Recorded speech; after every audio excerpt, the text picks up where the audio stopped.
This is the Dallas Morning News.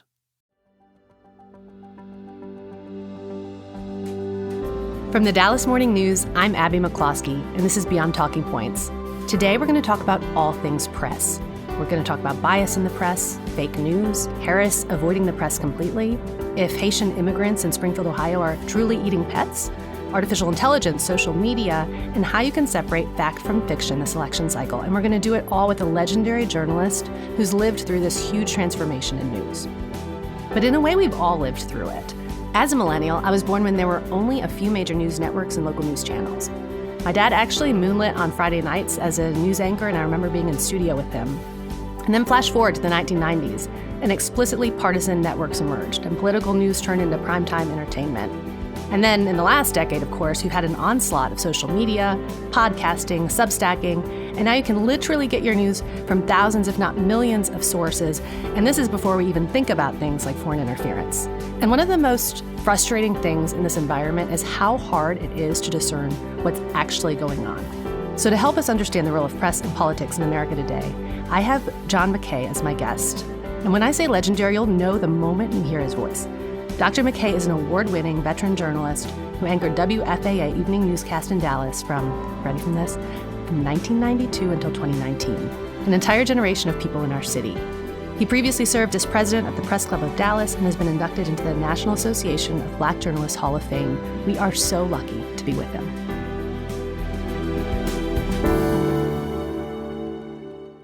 Well, John, thank you so much for being here with us today. No, my pleasure. And anyone I talked to about, hey, I'm talking to John McCaa today, said, oh, I grew up listening to him for 30 years, which is incredible. To those of us outside the Dallas community over the last few decades, can you tell us about your journey into the press? Yeah, I started work in Omaha, Nebraska. I worked for a television station there, WOWT. It's, believe it or not, it's a station where Johnny Carson got his start. Whoa. Oh, yeah. And I had a very good news director there who was very serious about how we were going to be covering things and how we ought to be covering things. His name was Steve Murphy. When I left Omaha after 7.5 years, I had a job offer in Dallas and one in New Orleans, and everybody told me, you need to go to Dallas and work for Marty Haig. That's how I ended up there. It was 1984 and started in the Fort Worth newsroom and worked there since then, retired in 2019. So we're talking about the press as it relates to politics in this election cycle, but taking a bit of a broader view, like how has, and this is a big question, so answer it however you want, but how has the press changed since when you started? Oh my goodness. Right? It's technology has changed us. There isn't, and not just broadcasts, but I mean, the newspaper people, the print people will tell you the same thing. It has changed us dramatically. And the difficulty is, even though the technology has changed us, I'm not necessarily sure that our ethics have kept up. Because in the past, what would happen is, for television, you go out and you shoot a picture, you'd bring that back. It was film. You had to put the film in the processor. You had to write the story. So you had time to actually think about what it was that you were writing. Now, that's just not the case. Now we've got the internet and the stories that are constantly changing. The consuming public can watch a story change over time. And the difficulty with that is, number one, you don't get the context because people are trying to be first rather than be right. And personal opinion is that's a mistake. I would rather be wrong. I'd rather be second and right than wrong and first. And because to me, what we have is information. And once you become someone who provides information that cannot be trusted, as far as I'm concerned, you're worthless. And I think the public sees that as well. Well, it's really remarkable when you look at graphs of trust in the press that, 50 years ago, the vast majority of people, I think it's upwards of 80%, have a great deal of faith in media. And now it just trends down and down and down to almost a complete reverse, that 70% don't have trust in the press. And I think, like when we tend to think about it, it's like, well, sure, maybe people who are deep in conspiracy theories, there's always going to be a contingent that is suspicious of what they hear. But we're in a place where the majority of Americans now don't trust kind of the press. And you mentioned kind of the quick time turn, but you also mentioned ethics. And what else do you think is underneath that? Well, again, the number one goal again used to be to get out accurate information, to get it out as quickly as you could, but it had to be double checked, triple checked, and a lot of the times that's just not happening, and it results in much more than misspellings or things like that. It results in people thinking that we are at a place that we've never been before, and the fact of the matter is, there's very little that happens in the world today that hasn't happened in the past. And if we can access that, if our audience can access that, our readers, our viewers, then they have a better understanding of what it is that we're facing. But again, that to me takes up very little of what it is that's going on in terms of today's journalism.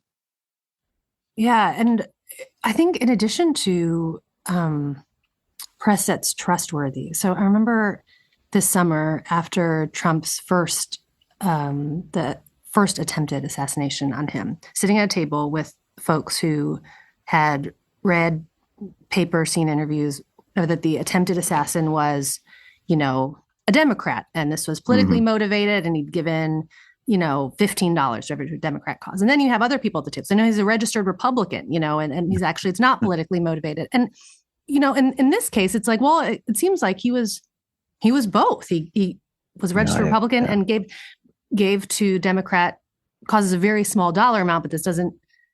Anyhow, it's just a level of confusion, even when the facts are right about what's going on. And that feels new to me. Does it feel new to you? Yeah, it does. I mean, look, I love the internet. It's great for a lot of things, but it is not just a dream come true. It's also a nightmare come true, because what happens is that rumors run rampant. And as you all know, once false information or misinformation, let me back up. There is a difference between disinformation and misinformation. And what happens with the internet is there have always been people that spread disinformation. In other words, things that they know not to be true, but they just do them to confuse things. With the internet, what's happened is you get a lot of misinformation. As you're working on a story, particularly if it's breaking news, say, for example, the attempt to assassinate the former president, what happens is as material comes in the past, what would happen, it would come into a central location in the newsroom, they would check it, and then they would start to put it out so that the consumer could take a look at it. That doesn't happen anymore.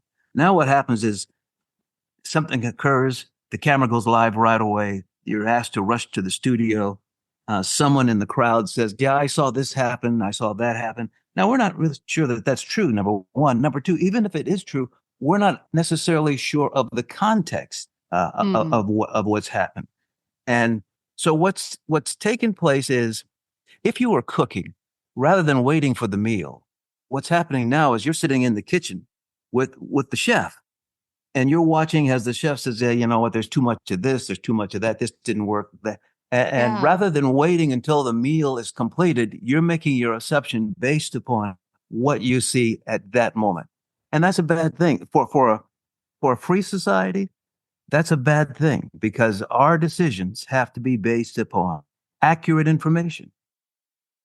And is your sense that this is changing at the institutional level too, as it's like trying to keep up with information at the moment? Because I guess what I don't understand as a consumer of media is, why don't the institutions, like they always used to, kind of fine, people on social media, YouTube are posting in real time, let the big news organizations sit on it, figure out what's going on, and then come into the debate. But is it just the case that then that's way too late and we're on to the next thing? Like, why is that level of care changing within media institutions? Well, a lot of reporters are not going to say this, but I think the problem is they're so busy being concerned about what the audience level is, how many people are watching, listening, are reading. That's at the back of their mind, as opposed to is this a solid story? Has this been backed up? Are these facts that I have a true understanding of? Because people, when something big happens, they will gravitate to uh, the legacy networks. They will do that, but at that point, rather than go back to their strong point, which is to provide valued and vetted information, they start competing with each other to be first. Yeah. And again, I don't want to be first. Now, I get chewed out a lot for saying that. I don't want to be first and wrong, because I will say this to any consumer: if you have a media outlet that you trust and they are consistently wrong, you need to find somebody else.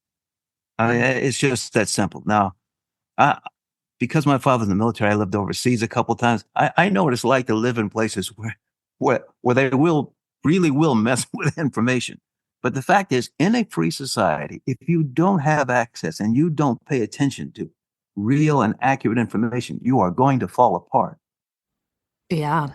And I think part of the challenge, or maybe a feeling of confusion that most people have, is like, well, I'm trying. I'm trying to. I can't. Most people can't read 6 different newspapers every morning and check into 3 different, legacy networks to see what's going on. Like, how do they know if the station they're watching is getting it right or wrong, so to speak, on the facts? I'm on the internet a lot trying to give people some idea of what's going on in different places. And I've been trying to give them some websites that I think have access to a lot of newspapers now because of the economics of print journalism in particular. They have paywalls, which is unfortunate, but they don't. News. Yeah, but it's no. I mean, you got to eat. I mean, what can I tell you? But so what I try, there's one that I use a lot. It's called RefDesk, like reference desk, refdesk.com. And that is just about every newspaper on the planet in one place. Wow. And I tell people, look, go to 2 or 3. It's easy if you look around to find some that will give you some accurate information of the same event. If it's a big event, all of them are going to cover it, and it's good. I have access to. In the morning, I read the Wall Street Journal. I read the New York Times. I read the morning news, the Los Angeles Times. I've just started reading again the South China Morning Post. But that's a surprising one. Yeah, well, it's not a bad paper. Although I've been following Hong Kong since. Let me back up. I was in Hong Kong the Easter Sunday of 1997. So this is just before the change of Hong Kong from Great Britain back to China. And I was there because we thought, where I worked, that there was going to be an effort to shut down some of the more vocal churches there. I was in the largest Baptist church in Hong Kong. But it turned out that some of that wasn't necessarily true, but it seemed, if you look at the long run, even though China promised they were going to give them 50 years of the same thing, it's really only lasted like 25 years, and it's very different.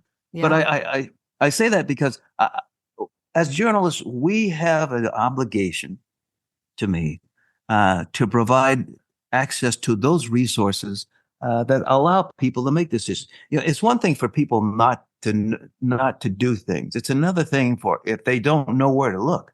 Right. Well, I'm trying to give them where to look. There's one called worldcrunch.com that's pretty good, but I usually use RefDesk, refdesk.com. And I'm not saying that you'll get everything, but for example, you can find the website of the one paper in North Korea there. I wouldn't trust Incredible. it, but that's the kind of thing that I'm talking about. Information is a weapon, and we have to understand what it is that we're reading, and the fact that the person who's providing it to us might be doing it for nefarious reasons. I hope that makes sense. That makes a lot of sense. And especially on the role of foreign interference or just domestically, kind of people who might be trying to sow confusion and chaos. I think, and we'll link to Ref Desk in the notes. So for people who are kind of like, I read the Journal in the morning too, and Washington Post and the Times and our paper here, who say, those guys are in, they don't know what's going on. They're all kind of all inclusion. They're not. And the real, person who knows what's going on is X, Y, or Z podcaster or partisan network, or like that they have the real information. Kind of. Yeah. What do you say to them? And I guess I kind of fall a little flat. I don't really know how to say, well, sure, like the legacy papers and media, they have much more review and much more at stake as institutions, things like that. But how do I say, no, actually, I think that's not the right information? Yeah, well, I mean, one of the pieces that I wrote for the morning news was trying to point out that the New York Times, which is a premier newspaper, NPR, which is a premier organization, that they've always had their critics, but lately it seems within the organizations themselves, people are saying there are some voices around the national campfire that we're not hearing, that we're not allowing into this. And again, if you are a journalist and you want people to have access to information, those voices need to be in there. This isn't about the people with whom we agree. This is about giving news consumers access to ideas. And the argument can be made pretty easily against, for example, Fox News. 787,500,000 reasons to question what you're getting from them. But by the same token, there are stories that have either not made the New York Times, or once they get in the New York Times, there are people within the organization who've said, "Look, I understand what you did, but we didn't have all the voices in there." So that's why I say I read the New York Times. I also will read the Washington Post. I used to read the Washington Examiner, which is right of center. Yeah, I have too. But there were some things that I was like, oh, well, let me be careful with all this. But again, in a society like ours, you have got to be an adult. It is, people don't like hearing this, but it is your job to keep up with all the information and to find out what really, when Franklin said it about a republic, if you can keep it, he was serious. I mean, it is your job to figure out what's going on. And not all of the reasons that people give you for their information are not necessarily going to be good reasons, but it's your job to say, you know what, you told me two stories. I don't need to have a third from you. So I'm going to find someone I can trust. And you can find them, but you just have to be patient and you have to be careful. Yeah. And reading a diversity of perspectives, I think, is also helpful to getting closer. So I want to use that actually as a transition to talk about the campaigns and some of the intersection of them with the press in this cycle. And I want to start on the left and with what's been talked a lot about, which is Vice President Harris avoiding interviews and kind of, well, if it's the role of the voter to understand what's going on, but the candidate's not interacting with the press as much, well, then, what is the voter supposed to do?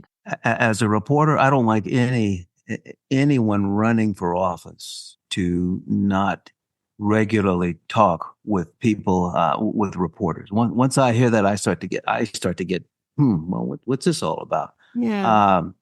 Personally, I think that they should have general news conferences and I will say, not necessarily everybody come in, because there are today people who claim to be journalists who are a little more than activists who write. Right. So I'm talking about like a White House, like press, like yeah. They should, and those should be on a regular basis, because that is how we, I think, as voters, as citizens, that's how you actually vet the person who wants to be in office. So do I agree with avoiding interviews? No, I don't agree with that. I'm a reporter. I don't agree with that at all. People don't like me saying that. I just don't agree with it. And I'm not saying that all reporters are going to ask you fair questions. But what I am saying is that if it is a White House style news conference, the majority of those questions are going to be legitimate questions about legitimate issues. And it becomes obvious to everyone, the people who are there with some different agenda with regard to the questions that they ask. And sometimes if you're the candidate or the person in office, you can look at them and you can respond by saying, yesterday you said this and so you said that and you said this too. All of those were not true. But if you got an agenda, let me know. I mean, there's no harm in doing that. I mean, I was the host of more than one debate, people running for office in the state of Texas. And in the debate prep, there were people who were running and we had an idea that they might not want to answer certain questions.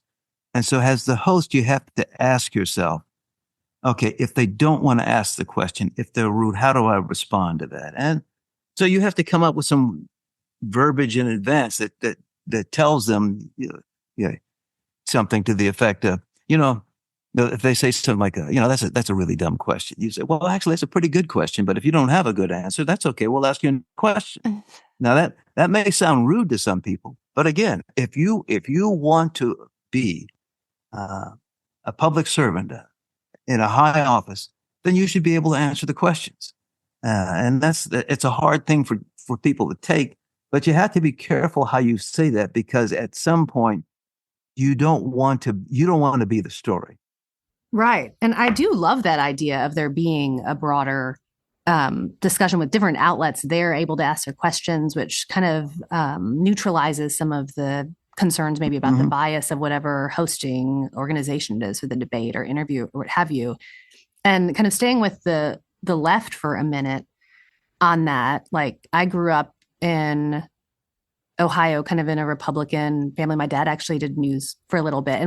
And growing up, starting in the 80s, there was always discussion about the liberal bias in the news. And right. And as you had mentioned earlier, with some folks from inside the New York Times and NPR in recent years coming out and saying this place was too biased and wouldn't actually run stories. And I think there's a reaction against that to places like Fox News, where it's like, well, we actually can't trust what's coming from here. This is the only place where we can get, but then it's hard to make that next step to say, well, why can I trust what's coming out of here? Like, what's their accountability structure? So I just want to ask you what your sense is to the people who say, which is not uncommon now, of like, mainstream media has a liberal bias, it always has. And so we're not going to listen to them. We're going to kind of go on into our social media holes and listen to whoever these people are. Well, everybody wants to retreat into their echo chamber. That serves no useful purpose in terms of policy and making decisions with regard to who should be in office. And this is hard to do. You must ask the same questions of the people, the media people, the journalists you trust, that you would of the people you don't trust. So that to me means if, for example, you are listen to MSNBC, which I have always told people is to the left of center, and Fox is to the right of center, and CNN, it depends upon who's on. Yeah. But if you are, you have to be honest with your own people who are giving you information. If they tell you something that you later find out to be not accurate, you have to remember that, and you have to remember that. Well, I can't necessarily trust everything they tell. Now, sometimes they just get it wrong because, as we were saying earlier, it's not vetted information. Yeah. And again, that there's a difference between disinformation and misinformation. Don't ever trust anybody who spills out disinformation, because if they do it once, they'll do it again. But misinformation, if you get it often enough, what you're really hearing is we do not have a policy in place, a procedure in place, an idea in place that allows us to triple check the information before we get to you. That makes them not helpful. That makes them absolutely not helpful.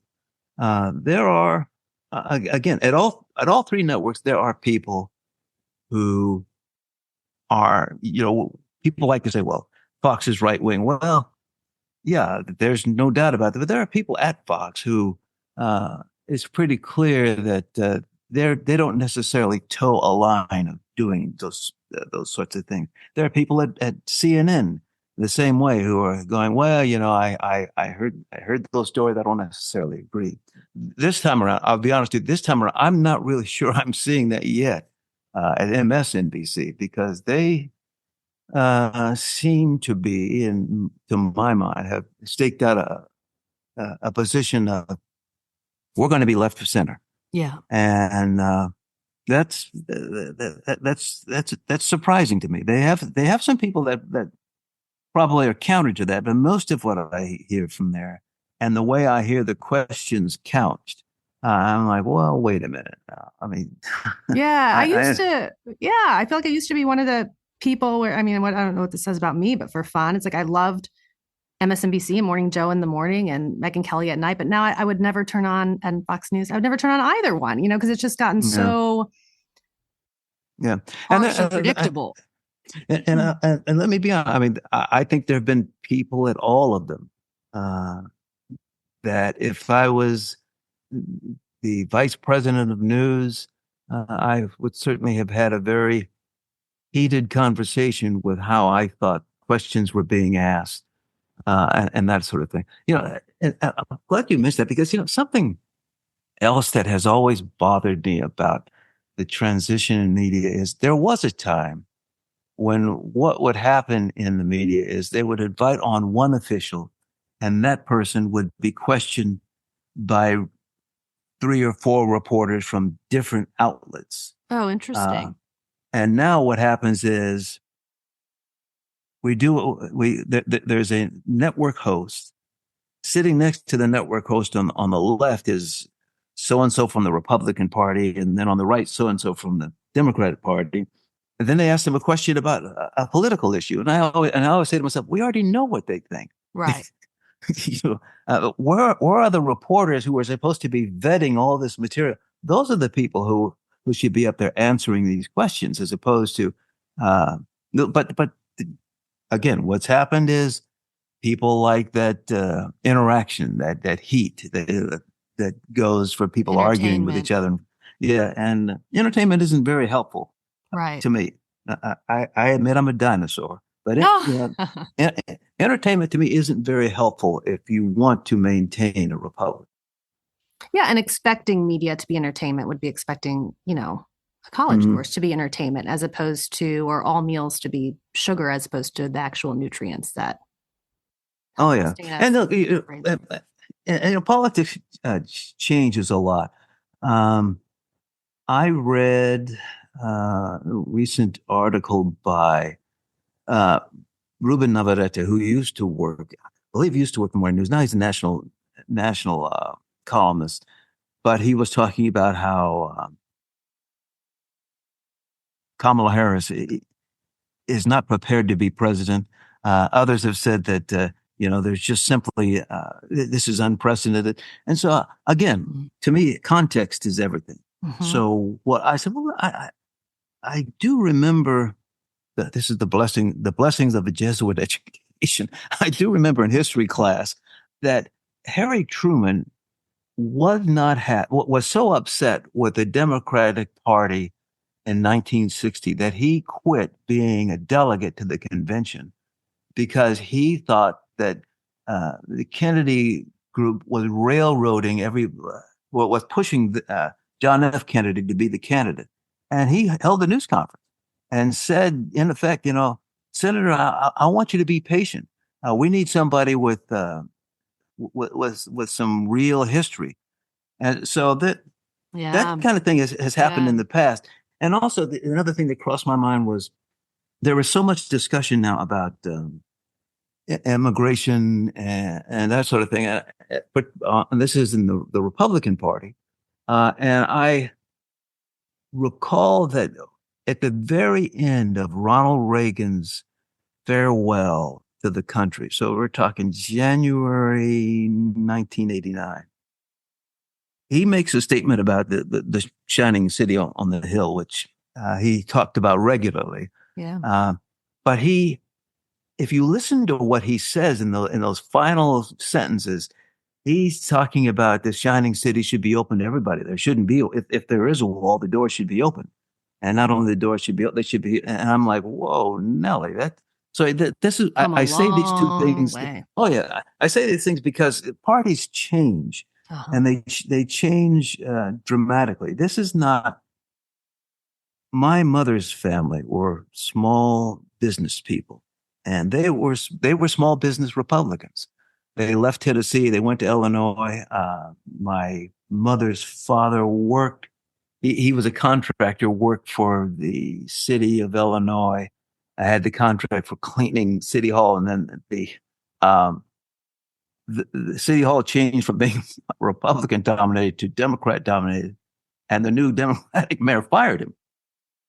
So I mean, on one side, on the other side, my dad's family, a lot of them they're Democrats, but parties change dramatically. 1948, Strom Thurmond, who later became a Republican but was a Democrat at the time, he couldn't stand Harry Truman so much that he left and started his own stuff. So I used to think the Big Tent has just disappeared. Well, Big Tent's been gone for probably quite a while. That's kind of depressing, John. switching to a equally depressing things. I want to spend some time about the Republican Party and Trump here, because in some ways I think this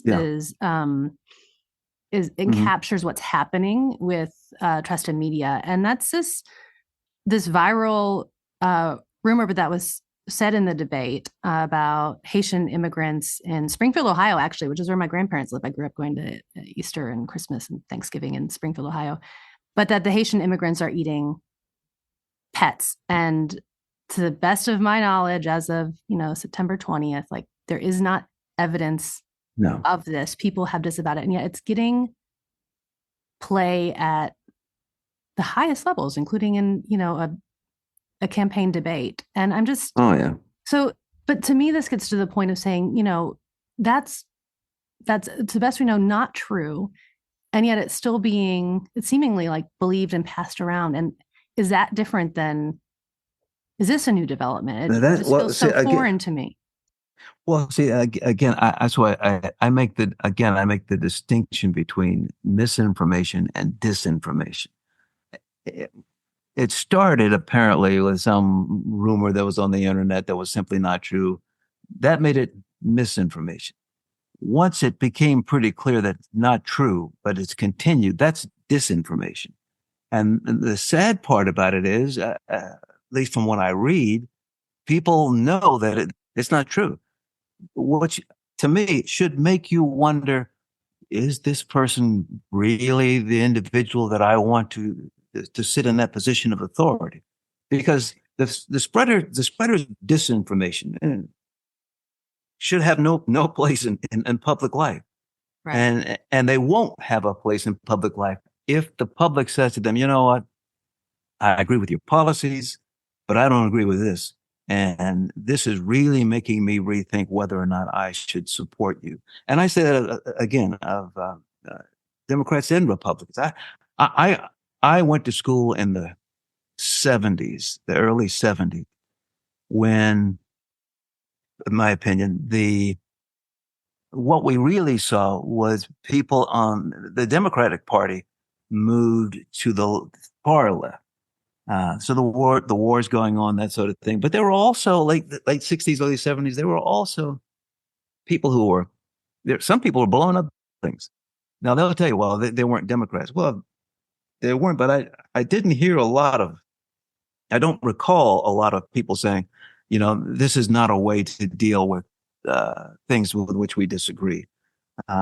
So Yeah. The middle, which many of us at the morning news are trying to focus on now, the middle needs to say to the other two, you know what? It's a free society, but there's a difference between free speech and free screech.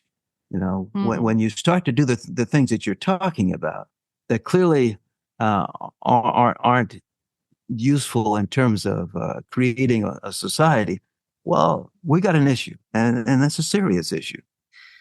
Two last questions. You mentioned if you were vice president of news in a news organization, but beyond that, like what steps, policies, changes, and you've mentioned a few, could we take to help secure press freedom in our country, which is so foundational to democracy? And then I want to end by going back to talking about listeners and good media hygiene for those who actually want to know what's going on but are really confused because there's a gazillion media sources and it's kind of and most people have real lives other than us to do things where they can't do that and just it might be trying really hard but still either give up because there's too many sources or kind of fall down in the rabbit hole of one kind of what would you say on the national level and then the personal level to how we can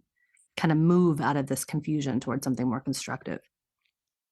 Well, I would say that I think I've always thought we have to insist that people running for office have to be interviewed. That's number one. Number two, I have no difficulty with debates. One of the things that I've only rarely seen done at WFA, I know we did this once and I thought it was really good, is with regard to incumbents, if someone has run for office in the past and they have aired public service announcements in support of their candidacy, let's run them and compare what they've done to what they promised to do. Well, that's hardcore, John. I mean, now I know that there are some people who don't want to be a part of that kind of a debate, but to me that's fair game. It's your words. Yeah. You're the one who claimed that this is what you believe. So you say to the person, they say, "Well, okay, I believe X and Y and Z." So okay, I've heard you say that. You said that yesterday. You said that day before yesterday. Here's what you said the last time you ran, and then you run the commercial, whatever it is. And you say, so what has changed? And many times, sometimes it's the same, but many times it's different because they just want the office. And you say to them, well, what caused the difference? Do you see what I mean? I mean, what we're trying to do is to get people just to be honest with us. Right. That's number one. Number two, I think that it's important with regard to newcomers to check, they should go to the editorial, to sit down with the editorial board of newspapers. They should sit down with larger groups of people than the folks who are in their own circle. Yeah. I mean, it's nice to go to the party meeting for the county or that sort of thing. Sure. But I think that there should be, there's a means for everybody to sit down. Now, having said that, there are going to be those people who are just simply rude and that they're not going to allow things to continue. And those people, I think you have to be kind of blunt with them. Say, this individual and the fact that they're disrupting the meeting is a perfect example of why nothing's going to be able to get done. Because it's one thing to show up in a meeting and ask a question. It's another thing to disrupt the meeting. That to me is a whole new ball game. Right. And for our listeners who are in an admittedly extremely kind of confusing, disoriented media environment and on top of a very polarized election cycle, especially those to the middle who, don't see themselves reflected necessarily in either side. Any closing thoughts for them? Don't give up hope. I mean, it really is hard to have a republic. You want to call it a republic, you want to call it democracy, whatever. It's really hard to do that because it requires everybody.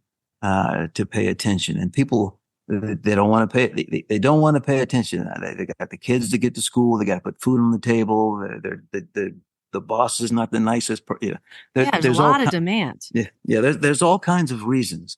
But again, I went to high school in Spain when Francisco Franco was in charge, and sure they could vote, but if you looked at the ballot, it was Francisco Franco's guy A or Francisco guy's B. Right. And the only way you can get around that is you've got to have a say.